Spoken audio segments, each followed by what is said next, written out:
Hey folks, we're back and we're excited because we have an unbelievable individual in our midst who's not only a coach, who's not only a financial counselor, but he's a relationship expert. He's been in this field for the last 10 years, but in finances for the last 17, and he's here to talk to us about relationships and finance. Kenny Pugh, welcome to the Atlanta Live Show. Welcome. Thanks for having me. I'm looking forward to it.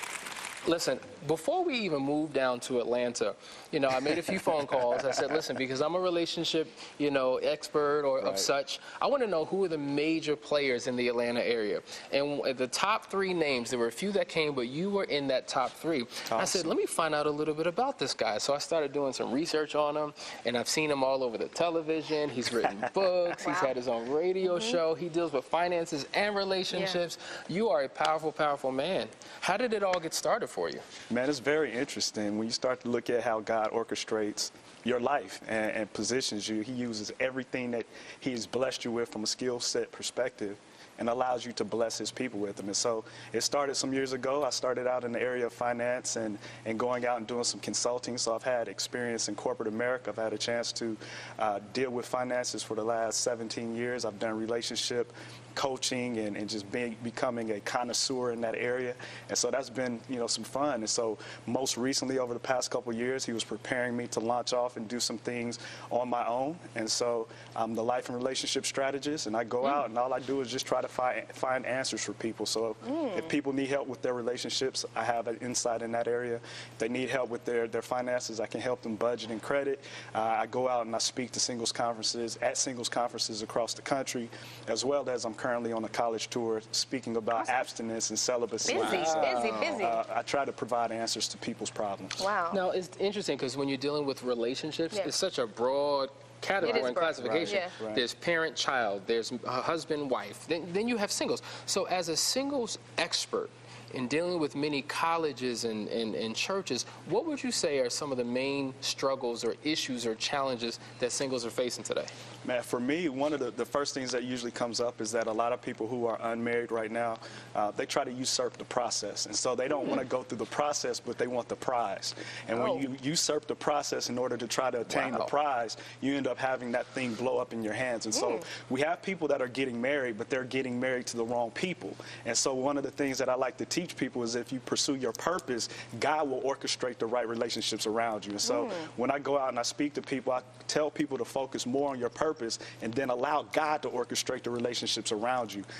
If you don't have that relationship with Him, if you don't have that relationship with yourself, all of the horizontal relationships and the personal relationships you have with other people are going to explode. Oh, yeah. And so why not focus on the priorities, getting your vertical relationship in order, getting your relationship with yourself intact, because the reality is many of us don't know who we are. And we have people that are getting married, but they are chameleons. They are trying to be what everybody else wants them to be. That's so and so until you really get an anchor of who you are as an individual, you're going to surround yourself with the wrong people. How do you encourage singles to do that? I mean, you're going through that process right now. You're single and you're about your purpose for sure. Right? But others are more focused on dating. They want to, a lot of women especially feel like the time is running out. They got to get married. So how do you get them to focus on themselves? What do you do to help them see that you need to really turn inward and stop focusing on outward?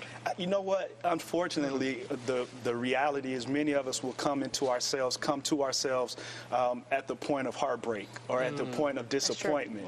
And so it takes that valley experience before we say, you know what, as I am laying down on that ground, I'm able to look up at God and allow Him to say, okay, you know what, I'm tired of doing the things my way. Now I'm ready to do things the way that you have for me. And so a lot of times they come to me in a broken state. And so at that point, they're all open to receive what advice I'm able to give to them. And so that's what I enjoy about this process. Unfortunately, I get to see people at rock bottom, but in that process, I get to see the restoration process of their relationship with God, and then truly giving them a chance to figure out who they are as an individual. And that's a very, very enlightening process, and understanding that until you get those 2 relationships in order, all the rest of your relationships are going to fail. You sound very, very well read and seasoned and experienced in this area. And a lot of times in the church, when dealing with singles, we have the spiritual, but we're missing the clinical. Or people in the world have the clinical and they're missing the spiritual, but you seem to have that fine balance.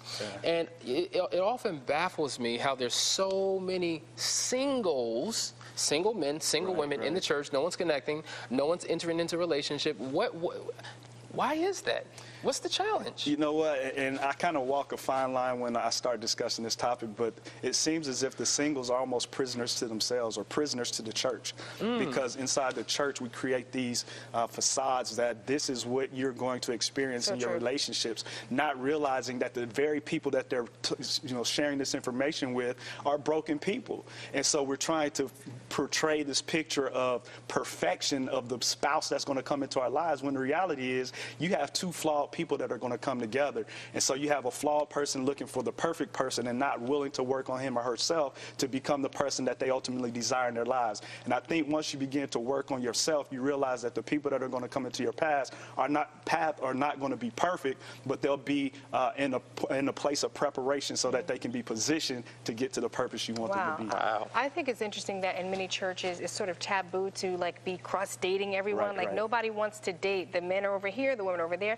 Isn't the church the place that would be ideal? Because, I mean, aren't you there to build your relationship with God and find yourself and find your purpose? Why does it seem so difficult for so many single women and so many single men in the church? They can't connect. Yeah, that's the popular question.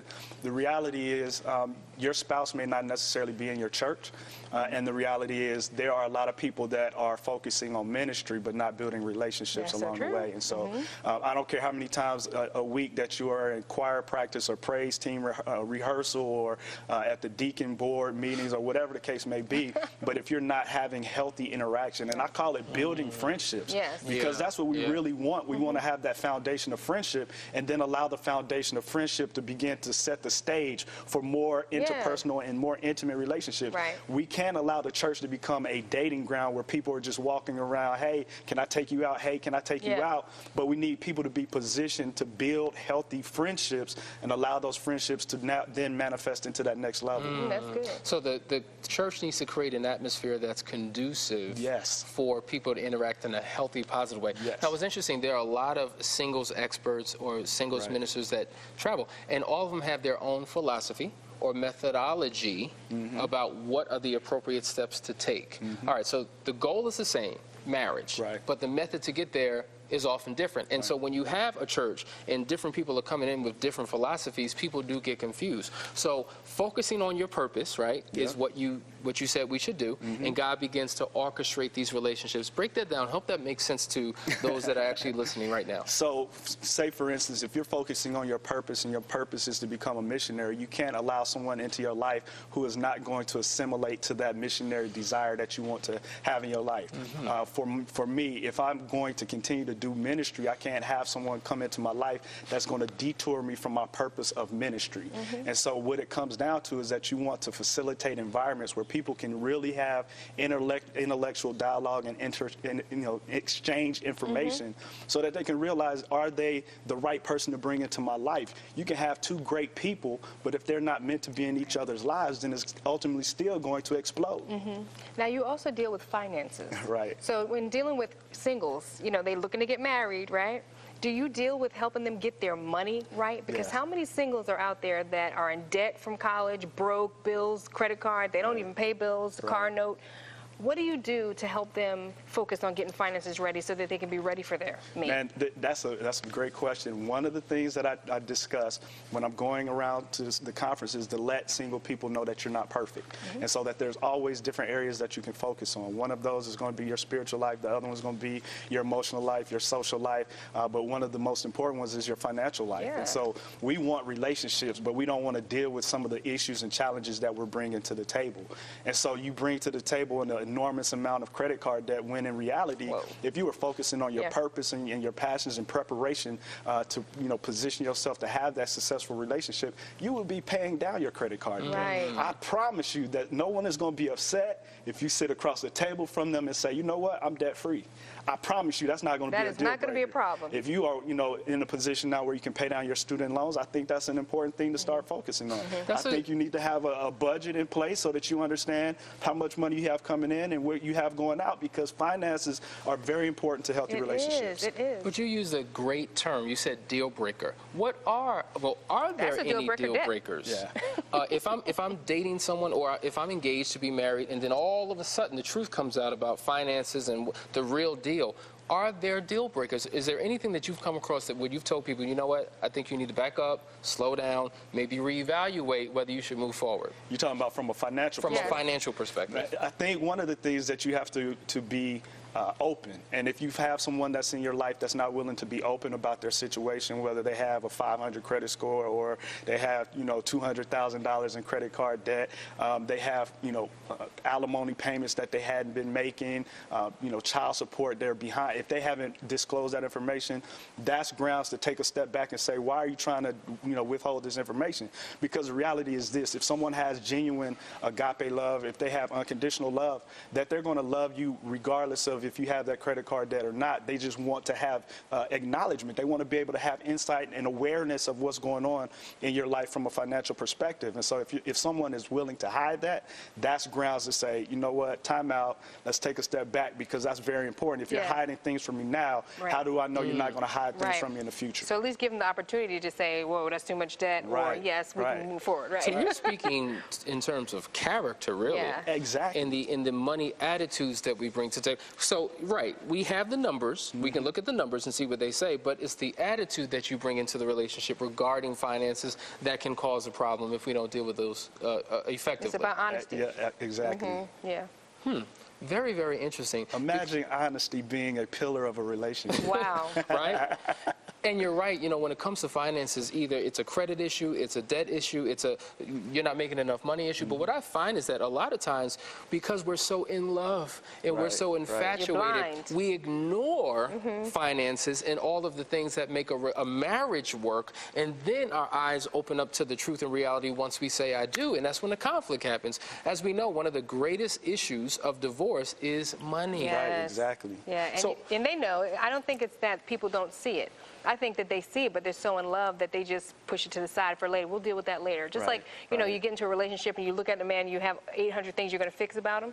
So it's the same thing. You figure, I'll fix the finances later, and then it just hits you in the face in the middle of your marriage as a disaster, because finances is big. You need finances. Yeah, and one of the things that people need to be aware of is that when you're interacting with someone, interviewing them to take the role of spouse in your life, you can't look at them from a lens of, I'm going to take him or her to the altar in order to alter him or her. Wow. You can't take someone to the altar in order to alter them. You got to realize that the person that you're with is probably going to be the same as you continue into that marriage. Or worse. So, exactly. And so be prepared to say, you know what, if they have trouble with this area right now, I'm willing to coach them. But the reality is, I don't want that to be a deal breaker on the other end if I can't get them to change. Kenny, we have 1 minute left. Wow. Give us quickly, what are some of the questions and conversations that we should have before I do that'll let us know whether we should give ourselves the green light to move forward? What's your purpose? Tell me your financial picture and your situation.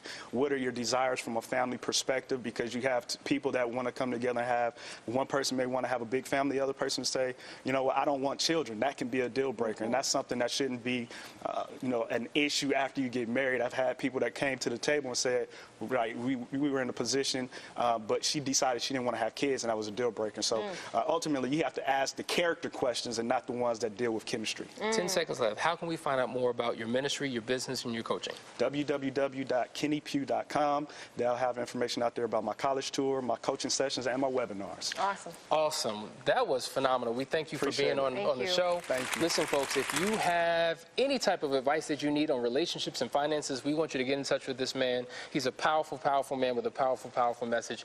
We're headed to another wonderful selection. Listen, if you've been enjoying the music for the last 2 hours, get ready for another great tune, because they will definitely minister you. So stay tuned.